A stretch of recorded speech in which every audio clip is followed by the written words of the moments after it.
সুরজিতের গান, গল্প ও কবিতার আসরে সকলকে স্বাগত।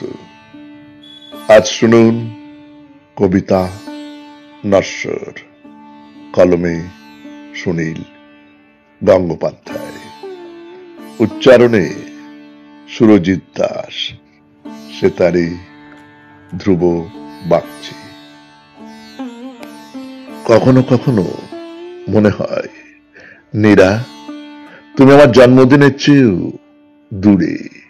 তুমি পাতাঝরা অরণ্যে একা একা হেঁটে চলো, তোমার মসৃণ পায়ের নিচে পাতা ভাঙার শব্দ।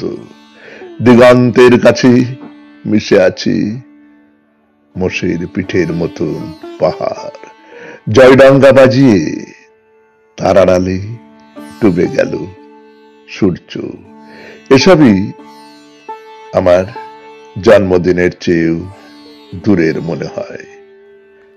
কখনো কখনো আকাশের দিকে তাকালে চোখে পড়ে নক্ষত্রের মৃত্যু। মনের মধ্যে একটা শিহরণ হয়, চোখ নেমে আসে ভূপ্রকৃতির কাছে। সেই সব মুহূর্তে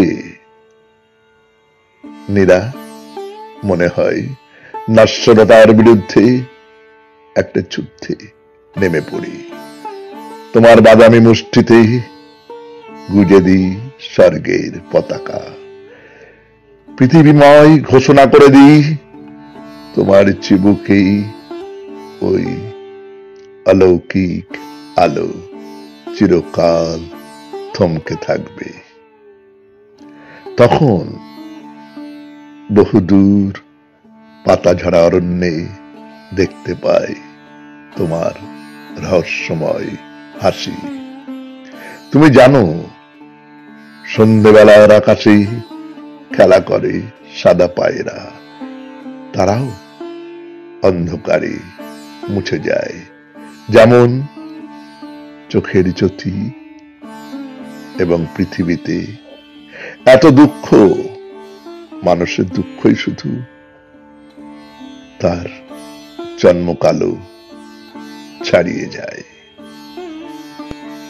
নমস্কার, এতক্ষণ শুনলেন কবিতা নশ্বর, কলমে সুনীল গঙ্গোপাধ্যায়, উচ্চারণে সুরজিৎ দাস, সেতারে ধ্রুব বাগচি, সম্পাদনায় সুরজিৎ দাস।